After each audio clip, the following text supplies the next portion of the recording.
नमस्कार दोस्तों, अपना देश चैनल में आप सभी का हार्दिक स्वागत है। दोस्तों, अगर आप भी जितिया व्रत करते हैं तो कमेंट में ज़रूर से लिखें जय माता दी, ताकि माँ गौरी की असीम कृपा आपके बच्चों पर हमेशा बनी रहे। दोस्तों, पुत्र की लंबी आयु, दीर्घायु, उनके सुखी जीवन के लिए माताएं ये इतना कठिन व्रत करती हैं। दोस्तों, अगर आप भी व्रत करते तो आप ये तो जानते हैं कि ये व्रत 3 दिन तक चलता है, लेकिन बहुत से जन जो पहली बार कर रहे हैं या जो बहुत सालों से भी कर रहे हैं, वो बहुत सी ऐसी ऐसी गलतियां होती हैं जो जाने अनजाने कर लेते हैं। दोस्तों, क्योंकि ये व्रत जो है वो पितृपक्ष में आता है, तो इस व्रत में पितरों की विशेष पूजा का विधान होता है। पितरों के निमित्त किस तरह से आपने जो है भोजन अर्पण करना चाहिए, किस समय करना चाहिए, वो भी इस वीडियो में जानेंगे। साथ ही दोस्तों, ऐसे कौन से काम हैं जो हमें इस व्रत में भूल कर भी नहीं करना चाहिए, वरना जहाँ ये संतान के लिए जो है सौभाग्य देने वाला व्रत है, वहीं ये दुर्भाग्य का कारण भी बन सकता है। इसलिए जो माताएं जितिया व्रत करती हैं, उन्हें इन चीज़ों का विशेष ख्याल रखना चाहिए। तो जान लेते हैं दोस्तों कि सबसे पहले तो कि व्रत करना कैसे है और 2020 में ये कब करना है, कौन सी तारीख को करना है, वो जानने के बाद में हम ये जान लेंगे कि हमें किन किन बातों का ख्याल रखना है। और दोस्तों, इन्फॉर्मेशन अगर आपको अच्छी लगे ना, तो आप इसे शेयर ज़रूर से कीजिएगा। और अपना देश चैनल को पहली बार देख रहे हैं तो तुरंत ही वीडियो के नीचे बने सब्सक्राइब के लाल बटन को क्लिक करके घंटी के बटन को आपने दबा देना, ये बिल्कुल फ्री है। दोस्तों, इस व्रत के जो है वो 3 हिस्से होते हैं। 3 दिन तक ये व्रत चलता है। सबसे पहले दिन तो होता है नहाए खाए, दूसरे दिन होता है खुरचितिया और तीसरे दिन होता है व्रत का पारण। तो सबसे कठिन दिन जो होता है वो खुरचितिया का होता है, और जो सबसे पहला दिन जो कि नहाए खाए का है, उस दिन गंगा स्नान का विशेष महत्व होता है। और सभी के लिए तो गंगा स्नान करना पॉसिबल है ही नहीं। और दोस्तों, अभी कोरोना है तो वैसे भी ये चीज़ संभव नहीं। तो आपने क्या करना है, हम सभी अपने घरों में गंगा जल ज़रूर से रखते हैं या किसी न किसी पवित्र नदी का जल ज़रूर से रखते हैं। तो अपने नहाने की बाल्टी में सबसे पहले वो पवित्र जल डाल लीजिए और फिर उसमें पानी मिक्स कर लीजिए। हो गया गंगा जल तैयार, और फिर उसे स्नान कर लीजिए। और दोस्तों, कहते हैं कि इस दिन जब आप स्नान करें तो पीली मिट्टी का इस्तेमाल करके स्नान करना चाहिए, ताकि पूर्ण रूप से शुद्धि हो जाए। तो इस तरह से स्नान करने के बाद में आपने बहुत ही साफ स्वच्छ तरीके से बना हुआ खाना, कच्ची मिट्टी का अलग से चूल्हा बनाया जाता है इस दिन के खाने के लिए। बहुत ही पवित्र तरीके से नोनी का साग, मड़वे की रोटी इत्यादि बनाई जाती है और फिर उसे खाया जाता है। बहुत ही सात्विक और सिंपल भोजन जो है वो इस दिन होता है। बहुत ही शांति के साथ, बिना आवाज़ के और बिना बोले ये भोजन करती हैं महिलाएं। और सिर्फ एक ही बार जो है एक बार भोजन करना होता है नहाए खाए के दिन। और दोस्तों, अष्टमी तिथि जो है वो 9 सितंबर को रात को 9:46 से शुरू होगी, जो कि 10 सितंबर को रात को, और उसके बाद में व्रत का पारण जो है वो 11 तारीख को रहेगा। तो नहाए खाए के दिन आपने जो है नोनी का साग और मड़वे की रोटी से आपने खाना खा लेना है उसके बाद में। और आपने कोशिश से करनी है कि रात को 9:30 से 9:45 के पहले ही आपने जो भी खाना खाना है वो आपने खा लेना है। उसके बाद में आपने खाना बिल्कुल भी नहीं खाना है। और उसी दिन की रात को, यानी कि खुरजितिया के लिए आपने सरगी करनी होती है। और सरगी का नियम ये होता है कि आपने जहाँ तक वो नमक का इस्तेमाल नहीं करना होता है। बहुत सी जगह जो है नोनी का साग और मड़वे की रोटी लोग खाते हैं, लेकिन बेसिकली इस व्रत के नियम में ये बताया जाता है कि इस दिन मीठा भोजन करना चाहिए। आप कोई फल खा सकते हैं, जैसे केला इत्यादि आप खा लो।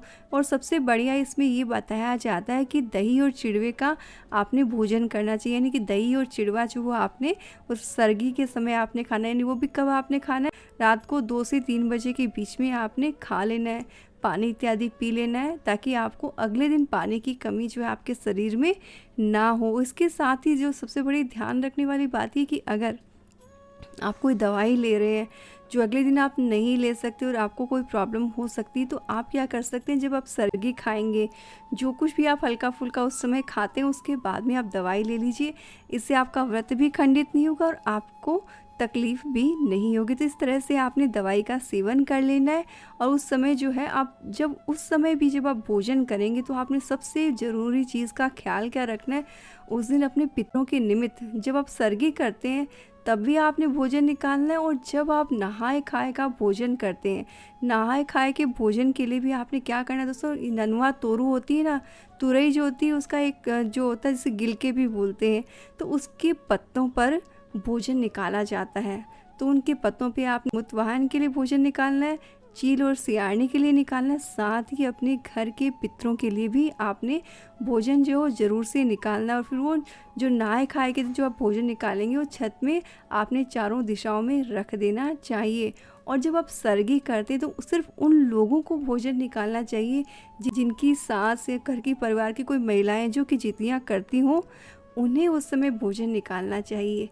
क्योंकि इसका पर्पज़ ये होता है कि वो भी इस समय जो है वो सरगी कर लें जितिया के लिए, तो इसीलिए उनके निमित्त उस समय भी सरगी के टाइम भी भोजन निकाला जाता है। फिर अच्छे से मुंह धोकर आपने जो कंप्लीट कर लेना चाहिए खाना। उसके बाद में सूर्योदय के पहले उठ के आपने फिर से गंगा स्नान करना है, स्वच्छ कपड़े पहनने।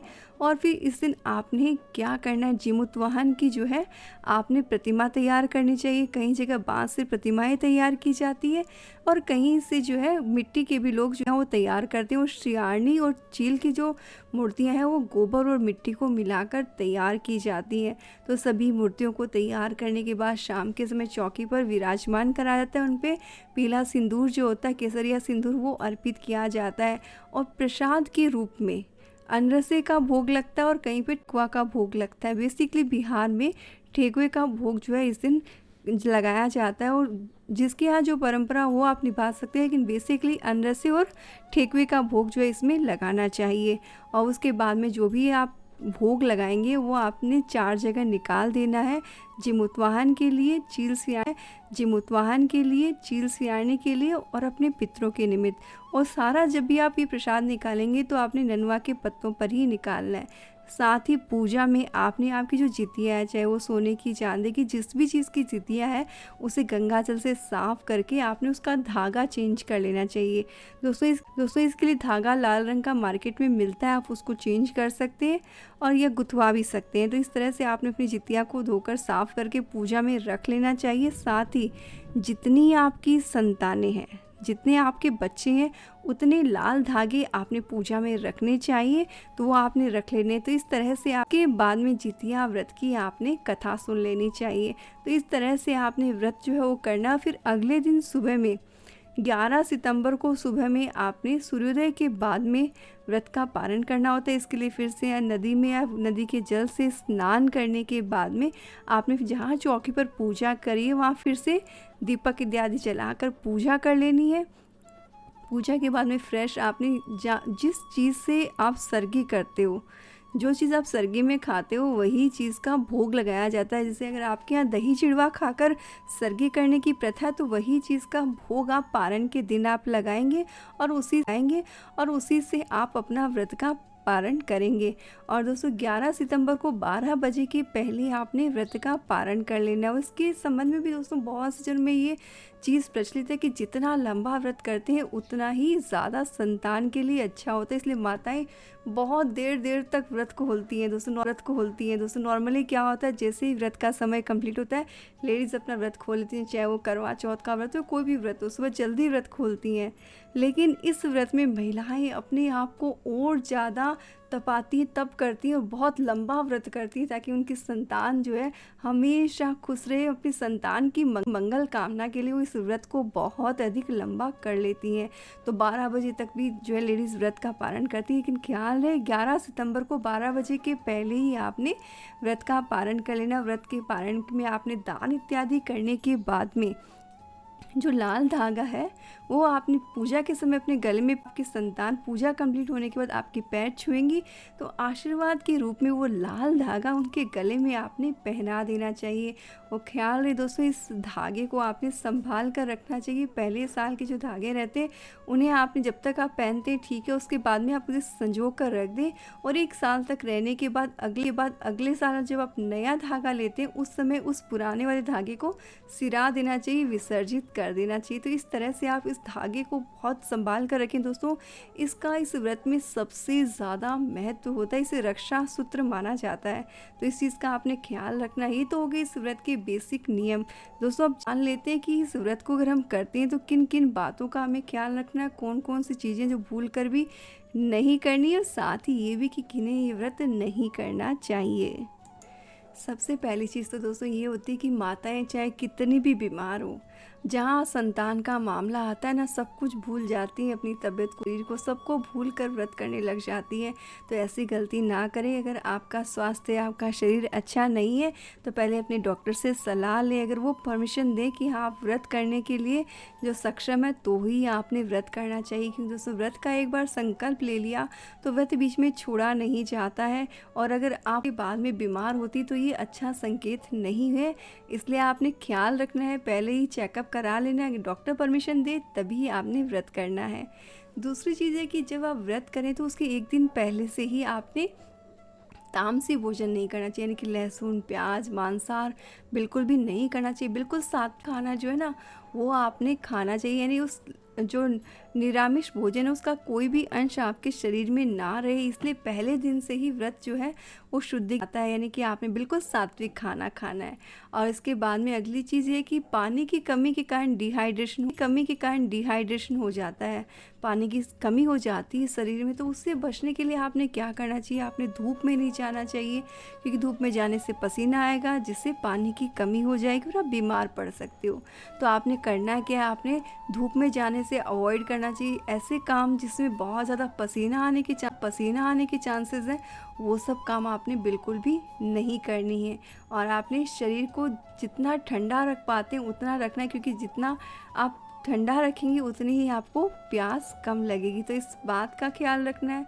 और इस दिन कोई भी भारी भरकम आपने बिल्कुल भी नहीं करने काम, बिल्कुल कामकाज का प्रेशर अपने पे नहीं डालना है, अपने शरीर को थकाना नहीं है। काम में बिजी रखें, अच्छा है आपका व्रत आसानी से पूरा हो जाएगा, लेकिन थकान हो ऐसा काम आपने बिल्कुल भी नहीं करना है। इसके साथ ही जब आप व्रत करें तो बिल्कुल संयम रखें, मन से, वचन से, कर्म से शुद्धता रखें, गुस्सा नहीं करें। घर का माहौल जो बहुत ही साफ और अच्छा रहे, प्यार भरा रहे, किसी पे गुस्सा इत्यादि नहीं हो, किसी से चिढ़ नहीं हो, किसी से जलन नहीं हो। मतलब अगर आप बैठ के व्हाट्सएप पे मैसेज पढ़ रहे हैं, मैसेज पास ऑन कर रहे हैं, किसी के बारे में बुराइयां कर रहे हैं तो वो व्रत खंडित हो जाता है। तो ऐसा बिल्कुल भी नहीं करना चाहिए। और व्रत में दूसरे को अपशब्द भी नहीं करनी चाहिए, इससे भी व्रत खंडित हो जाता है। और स्पेशली वो महिलाएं जो गर्भवती हैं उन्हें ये व्रत नहीं करना चाहिए। दोस्तों ये व्रत निर्जल होता है, और अगर आप अपने साथ अपनी होने वाली संतान को भी इस तप में शामिल कर देते तो दोस्तों ये अच्छा नहीं होता है, क्योंकि कहीं ना कहीं पर कोई नेगेटिव इफ़ेक्ट होने का डर रहता है। इसलिए जहाँ तक हो सके गर्भवती महिलाओं को ये व्रत नहीं करना चाहिए। और सबसे ज़रूरी बात, अगर आप ये व्रत कर रहे हैं तो अपने पितरों को बिल्कुल भी ना भूलें। दोस्तों इस व्रत में ही अपने पितरों के निमित्त आपने तर्पण करना है, अपने दान करना है। उनके निमित्त जो भी आप भोजन करते हैं उनके लिए भी आपने भोजन जरूर से देना चाहिए। इससे दोस्तों आपके परिवार पर, आपके बच्चों पर पितरों का आशीर्वाद बरसेगा और इससे उनके जीवन में खुशी आएगी। तो दोस्तों ये थी जितिया व्रत से जुड़ी जानकारी। वीडियो अगर अच्छा लगा हो ना तो आप अपने जान पहचान के लोगों के साथ भी इसे ज़रूर से शेयर कर लीजिएगा। जय श्री कृष्णा, जय माता दी।